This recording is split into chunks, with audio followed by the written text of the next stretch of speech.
नमस्कार सर। परम आदरणीय माननीय प्रधानमंत्री जी, आज हमारे लिए अति गर्व का विषय है कि प्रधानमंत्री विश्वकर्मा कौशल सम्मान कार्यक्रम की चर्चा के अवसर पर माननीय प्रधानमंत्री हमारे बीच उपस्थित हैं। आपकी उपस्थिति और मार्गदर्शन के लिए हम सभी आपका स्वागत और धन्यवाद करते हैं। साथ ही मैं माननीय मंत्री एमएसएमई श्री नारायण राणे जी, माननीय राज्य मंत्री एमएसएमई श्री भानु प्रताप सिंह वर्मा जी तथा माननीय राज्य मंत्री टेक्सटाइल्स श्रीमती दर्शना जरदोश जी का भी हार्दिक स्वागत और अभिनंदन करता हूं। आज हमारे बीच इस वेबिनार में वर्चुअल माध्यम से एमएसएमई मंत्रालय तथा टेक्सटाइल मंत्रालय के कुल करीब 640 क्षेत्रीय कार्यालयों से अनेक प्रतिभागी और विशेषज्ञ जुड़े हुए हैं। राज्य सरकारों और केंद्र शासित प्रदेशों की विभिन्न संस्थाओं और देश भर की करीब 280 औद्योगिक संघों से उद्यमी सदस्यगण भी शामिल हैं। इनके अलावा वेबलिंक के जरिए भी भारी संख्या में एमएसएमई, कुटीर उद्यमियों आदि जुड़े हुए हैं।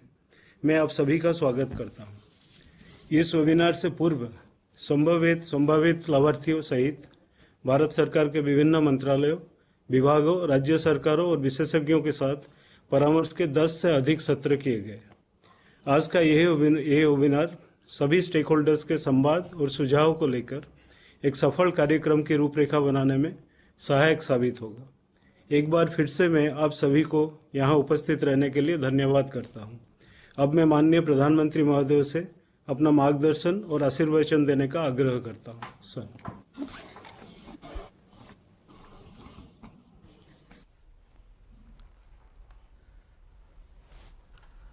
नमस्कार जी। पिछले कई दिनों से बजट के बाद वेबिनार का एक सिलसिला चल रहा है। पिछले 3 साल से बजट के बाद बजट को लेकर के स्टेक होल्डर से बात करने की एक परंपरा हमने शुरू की है और जो बजट आया है उसको हम जल्दी से जल्दी बहुत ही फोकस में कैसे लागू करें, स्टेक होल्डर्स उसके लिए क्या सुझाव देते हैं, उनके सुझावों पर सरकार कैसे अमल करे, यानी एक बहुत ही उत्तम तरीके का मंथन चला है। और मुझे खुशी है कि सभी एसोसिएशंस, व्यापार और उद्योग से जुड़े हुए, बजट का जिनके साथ सीधा संबंध है, चाहे वो किसान हो, महिला हो, युवा हो, आदिवासी हो, हमारे दलित भाई बहन हो, सभी स्टेक होल्डर्स और हजारों की तादाद में और पूरा दिन भर बैठे, बहुत ही उत्तम सुझाव निकले हैं। सरकार को भी उपयोग में आए ऐसे सुझाव आए हैं और मेरे लिए खुशी की बात यह है कि इस बार बजट के वेबिनार में बजट में ये होता, वो न होता, ये होता, ऐसी कोई चर्चा करने के बजाय सभी स्टेक होल्डर्स ने इस बजट को कैसे सर्वाधिक उपकारक बनाया जाए, इसके क्या रास्ते हो सकते हैं, इसकी सटीक चर्चा की है। ये हमारे लिए लोकतंत्र का एक नया और महत्वपूर्ण अध्याय है। जो चर्चा संसद में होती है, जो चर्चा सांसद करते हैं, वैसे ही गहन विचार जनता जनार्दन से भी मिलना अपने आप में बहुत ही उपकारक ये एक्सरसाइज है।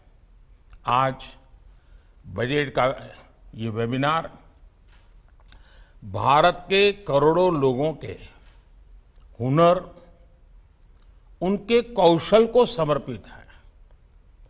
बीते वर्षों में हमने स्किल इंडिया मिशन के माध्यम से, कौशल विकास केंद्रों के माध्यम से करोड़ों युवाओं की स्किल बढ़ाने, उन्हें रोजगार के नए अवसर देने का काम किया है। कौशल जैसे क्षेत्र में हम जितना स्पेसिफिक होंगे,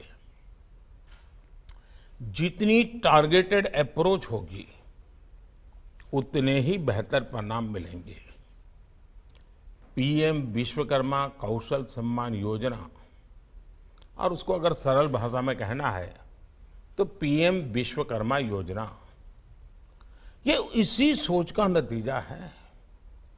इस बजट में पीएम विश्वकर्मा योजना के ऐलान से आमतौर पर व्यापक चर्चा हुई है, अखबारों का भी ध्यान गया है, जो अर्थवेत्ता हैं उनका भी ध्यान गया है, और इसलिए इस योजना की घोषणा ही एक आकर्षण का केंद्र बन गई है। अब इस योजना की आवश्यकता क्या रही? क्यों इसका नाम विश्वकर्मा ही रखा गया? कैसे आप सभी स्टेक होल्डर्स इस योजना की सफलता के लिए बहुत ही अहम है। इन सभी विषयों पर कुछ बातें मैं भी करूंगा और कुछ बातें आप लोग चर्चा से मंथन करके निकालेंगे। साथियों, हमारी मान्यताओं में भगवान विश्वकर्मा सृष्टि के नियंता और निर्माता माने जाते हैं। उन्हें सबसे बड़ा शिल्पकार कहा जाता है, और जो विश्वकर्मा की मूर्ति के लोगों ने कल्पना की, उनके हाथों में सारे अलग अलग औजार हैं। हमारे समाज में अपने हाथ से कुछ ना कुछ सृजन करने वाले, और वो भी औजार की मदद से करने वाले, उन लोगों की एक समृद्ध परंपरा रही है। जो टेक्सटाइल के क्षेत्र में काम करते हैं उनकी तरफ तो ध्यान गया है, लेकिन हमारे लुहार, स्वर्णकार, कुम्हार, बढ़ई, मूर्तिकार, कारीगर, राजमिस्त्री अनेकों हैं जो सदियों से अपनी विशिष्ट सेवाओं की वजह से समाज का अभिन्न हिस्सा रहे हैं। इन वर्गों ने बदलती हुई आर्थिक जरूरतों के मुताबिक समय समय पर खुद में भी बदलाव किया है। साथ ही इन्होंने स्थानीय परंपराओं के अनुसार नई नई चीजों का विकास भी किया है। अब जैसे महाराष्ट्र के कुछ हिस्सों में हमारे किसान भाई बहन अनाज को बांस से बने एक स्टोरेज स्ट्रक्चर में रखते हैं। इसे कांगी कहते हैं, और इसे स्थानीय कारीगर ही तैयार करते हैं।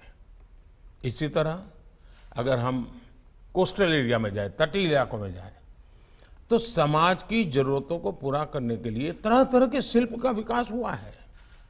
अब केरला की बात करें तो केरला की उरू बोट पूरी तरह हाथ से तैयार की जाती है। मछली पकड़ने वाली इन नौकाओं को वहां के बढ़ई ही तैयार करते हैं। इसे तैयार करने के लिए विशेष तरह का कौशल, दक्षता और विशेषज्ञता चाहिए होती है। साथियों, स्थानीय शिल्प के छोटे पैमाने पर उत्पादन और उनके प्रति लोगों का आकर्षण बनाए रखने में कारीगरों की भूमिका महत्वपूर्ण होती है।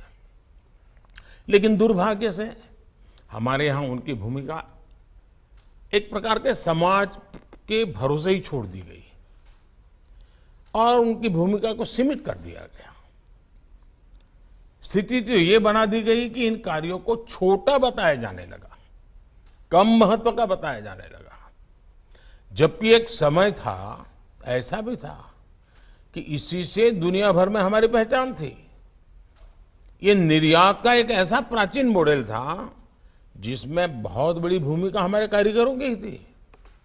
लेकिन गुलामी के लंबे कालखंड में ये मॉडल भी चरमरा गया, उसको बहुत बड़ा नुकसान भी हो गया। आजादी के बाद भी हमारे कारीगरों को सरकार से एक जो इंटरवेंशन की आवश्यकता थी, बहुत ही सुघड़ तरीके से इंटरवेंशन की आवश्यकता थी। जहां जरूरत पड़े मदद की आवश्यकता थी, वो नहीं मिल पाई। नतीजा ये हुआ कि आज अधिकांश लोग इस अनऑर्गेनाइज सेक्टर से सिर्फ अपना जीवन यापन करने के लिए कुछ कुछ जुगाड़ करके गुजारा कर लेते हैं। कई लोग अपना पुश्तैनी और पारंपरिक व्यवसाय छोड़ रहे हैं। उनके पास आज की आवश्यकताओं के अनुसार ढलने के लिए सामर्थ्य कम पड़ रहा है। हम इस वर्ग को ऐसे ही अपने हाल पर नहीं छोड़ सकते। ये वो वर्ग हैं जो सदियों से पारंपरिक तरीकों के उपयोग से अपने शिल्प को बचाए हुए हैं। ये वो वर्ग हैं जो अपने असाधारण कौशल और यूनिक क्रिएशन से अपनी पहचान बनाए हुए हैं। ये आत्मनिर्भर भारत की सच्ची भावना के प्रतीक है। हमारी सरकार ऐसे लोगों को, ऐसे वर्गों को नए भारत का विश्वकर्मा मानती है और इसलिए उनके लिए विशेष तौर पर पीएम विश्वकर्मा कौशल सम्मान योजना शुरू की जा रही है। ये योजना नई है लेकिन महत्वपूर्ण है। साथियों, आमतौर पर हम एक बात सुनते रहते हैं, मनुष्य तो सामाजिक प्राणी है और समाज की विभिन्न शक्तियों के माध्यम से समाज व्यवस्था विकसित होती है, समाज व्यवस्था चलती है। कुछ ऐसी विधाएं होती हैं जिनके बिना समाज का जीवन बसना भी मुश्किल होता है, बढ़ने का तो सवाल ही नहीं होता है। इसकी हम कल्पना ही नहीं कर सकते। हो सकता है उन कार्य को आज टेक्नोलॉजी की मदद मिली हो, उनमें और आधुनिकता आई हो, लेकिन उन कार्यों की प्रासंगिकता पर कोई सवाल नहीं खड़ा कर सकता। जो लोग भारत की ग्रामीण अर्थव्यवस्था को जानते हैं वो ये भी जानते हैं कि किसी परिवार में फैमिली डॉक्टर भले ना हो या ना हो, लेकिन आपने देखा होगा फैमिली सुनार जरूर होता है। यानी हर परिवार पीढ़ी दर पीढ़ी एक खास सुनार परिवार के यहां से ही गहने बनवाते हैं, गहने खरीदते हैं। ऐसे ही गांव में, शहरों में विभिन्न कारीगर हैं जो अपने हाथ के कौशल से औजार का उपयोग करते हुए जीवन यापन करते हैं। पीएम विश्वकर्मा योजना का फोकस ऐसे एक बहुत बड़े बिखरे हुए समुदाय की तरफ है। साथियों, महात्मा गांधी के ग्राम स्वराज की कल्पना को देखें तो गांव के जीवन में खेती किसानी के साथ ही अन्य व्यवस्थाएं भी उतनी ही महत्वपूर्ण होती हैं। गांव के विकास के लिए गांव में रहने वाले हर वर्ग को सक्षम बनाना, आधुनिक बनाना, ये हमारी विकास यात्रा के लिए आवश्यक है। मैं अभी कुछ दिन पहले ही दिल्ली में आदि महोत्सव गया था। वहां मैंने देखा कि हमारे आदिवासी जनजातीय क्षेत्र के हस्तकला में और अन्य कामों में जो लोगों की महारत है, ऐसे कई लोग आए थे, वो स्टॉल लगाए थे। लेकिन मेरा ध्यान एक और गया, वहां जो लाख से चूड़ी बनाने वाले लोग थे, लोगों के लिए बड़ा आकर्षण का केंद्र था। ये लाख में से चूड़ी कैसे बनाते हैं, उसका पेंटिंग कैसे करते हैं और गांव की महिलाएं कैसे कर रही है, साइज के विषय में उनके पास क्या टेक्नोलॉजी है। और मैं देख रहा था वहां जो भी लोग आते थे 5-10 मिनट वहां तो खड़े ही रहते हैं। उसी प्रकार से हमारे जो लोहे का काम करने वाले हमारे लुहार भाई बहन हैं, मिट्टी का बर्तन बनाने वाले हमारे कुम्हार भाई बहन हैं, लकड़ी का काम करने वाले हमारे लोग हैं, सोने का काम करने वाले हमारे सुनार हैं, इन सभी को अब सपोर्ट किया जाना आवश्यक है।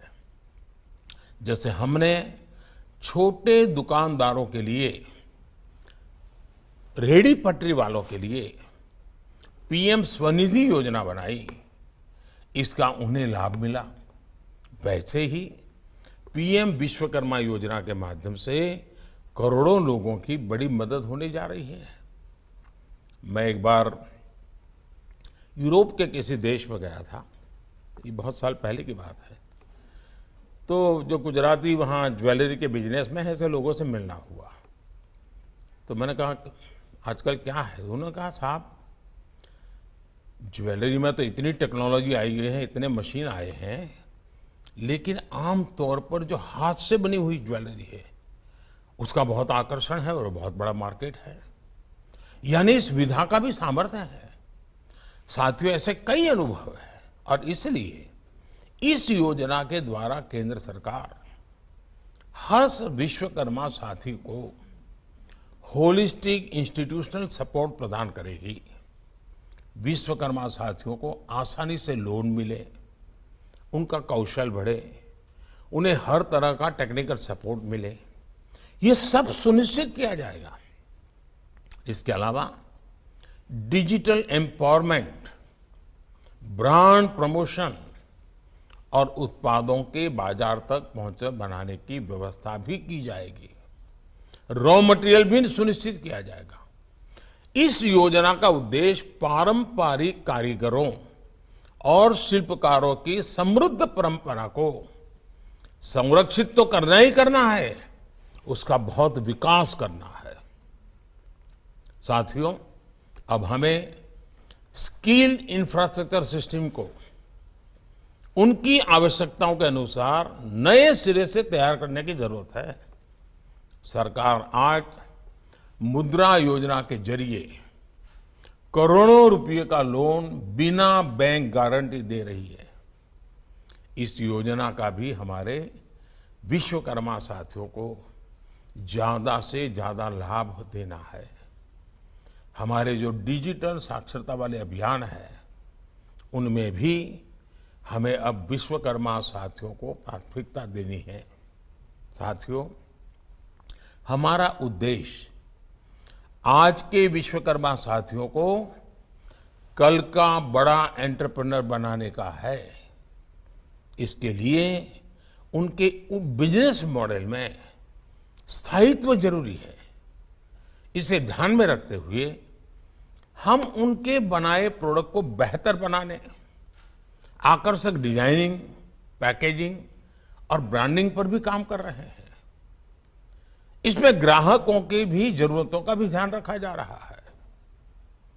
हमारी नजर सिर्फ स्थानीय बाजार पर ही नहीं है, बल्कि हम ग्लोबल मार्केट को भी टारगेट कर रहे हैं। आज यहां जुटे सभी स्टेक होल्डर से मेरा आग्रह है कि वो विश्वकर्मा साथियों की हैंड होल्डिंग करें, उनमें जागरूकता बढ़ाएं, उन्हें आगे बढ़ने में मदद करेंगे। इसके लिए आप सबसे आग्रह है कि हम सब जितना जमीन से जुड़े लोगों से जुड़े, इन विश्वकर्मा साथियों के बीच कैसे जाएं, उनकी कल्पनाओं को कैसे पंख दें। साथियों, कारीगरों, शिल्पकारों को हम वैल्यू चेन का हिस्सा बनाकर ही उन्हें मजबूत कर सकते हैं। उनमें से कई ऐसे हैं जो हमारे एमएसएमई सेक्टर के लिए सप्लायर और प्रोड्यूसर बन सकते हैं। उन लोगों को टूल्स और टेक्नोलॉजी की मदद उपलब्ध कराकर उन्हें अर्थव्यवस्था का अहम हिस्सा बनाया जा सकता है। उद्योग जगत इन लोगों को अपनी जरूरतों के साथ लिंक करके उत्पादन बढ़ा सकता है। उद्योग जगत उन्हें स्किल और क्वालिटी की ट्रेनिंग भी दे सकता है। सरकारें अपनी योजनाओं में बेहतर तालमेल बना सकती है और बैंक इन प्रोजेक्ट्स को फाइनेंस कर सकते हैं। इस तरह ये हर स्टेक होल्डर के लिए विन विन सिचुएशन हो सकती है। कॉरपोरेट कंपनियों को कॉम्पिटिटिव प्राइस पर क्वालिटी प्रोडक्ट मिल सकता है। बैंकों का पैसा ऐसी योजनाओं से लगेगा जिस पर भरोसा किया जा सकता है और इससे सरकार की योजनाओं का व्यापक असर दिखेगा। हमारे स्टार्टअप्स भी ई कॉमर्स मॉडल के द्वारा शिल्प उत्पादों के लिए बड़ा बाजार तैयार कर सकते हैं। इन उत्पादों को बेहतर टेक्नोलॉजी, डिजाइन, पैकेजिंग और फाइनेंसिंग में भी स्टार्टअप से मदद मिल सकती है। मुझे उम्मीद है कि पीएम विश्वकर्मा के द्वारा प्राइवेट सेक्टर के साथ साझेदारी और मजबूत होगी। इससे प्राइवेट सेक्टर की इनोवेशन की ताकत और बिजनेस के अवसर का हम पूरा फायदा उठा सकेंगे। साथियों, मैं यहाँ मौजूद सभी स्टेक होल्डर से कहना चाहूंगा कि वो आपस में चर्चा करके एक मजबूत कार्य योजना तैयार करें। हम उन लोगों तक पहुंचने की कोशिश कर रहे हैं जो बहुत दूर सुदूर क्षेत्रों में भी रहते हैं। उनमें कई लोगों को पहली बार सरकारी योजना का लाभ मिलने की संभावना है। ज्यादातर हमारे भाई बहन दलित, आदिवासी, पिछड़े, महिला और दूसरे कमजोर वर्गों से ही हैं। इसलिए एक व्यावहारिक और प्रभावशाली रणनीति बनाने की जरूरत है, जिसके द्वारा हम जरूरतमंदों तक पहुंच सके और उन्हें पीएम विश्वकर्मा योजना के बारे में बता सके, उन तक योजना का लाभ पहुंचा सके। एक समय सीमा तय करके हमें मिशन मोड में काम करना ही है। और मुझे विश्वास है कि आप आज जब चर्चा करेंगे तब आपके पास बजट ध्यान में होगा, साथ साथ ऐसे लोग ध्यान में होंगे, उनकी जरूरतें आपके ध्यान में होगी, उसको पूर्ण करने का तरीका क्या हो सकता है, योजना की डिजाइन क्या हो, प्रोडक्ट क्या हो, ताकि हम सच्चे अर्थ में लोगों का भला कर सके। साथियों, आज ये वेबिनार का आखिरी सत्र है। अब तक हमने 12 वेबिनार किए हैं, बजट के अलग अलग हिस्सों पर किए हैं और बहुत मंथन हुआ है। अब परसों से पार्लियामेंट शुरू होगी तो एक नए विश्वास के साथ, नए सुझावों के साथ सभी सांसद संसद में आएंगे और बजट पारित होने तक की प्रक्रिया में और नई प्राण शक्ति नजर आएगी। ये मंथन अपने आप में एक अनोखा इनिशिएटिव है, उपकारक इनिशिएटिव है और पूरा देश इससे जुड़ता है। हिंदुस्तान के हर जिले जुड़ते हैं और जिन्होंने समय निकाला, इस वेबिनार को समृद्ध किया, वे सभी अभिनंदन के अधिकारी हैं। मैं एक बार फिर आज जो सब उपस्थिति है उनका भी अभिनंदन करता हूं और अब तक सभी वेबिनार को जिन्होंने चलाया है, आगे बढ़ाया है, उत्तम सुझाव दिए हैं, मैं उनका भी बहुत बहुत धन्यवाद करता हूं। बहुत बहुत शुभकामनाएं।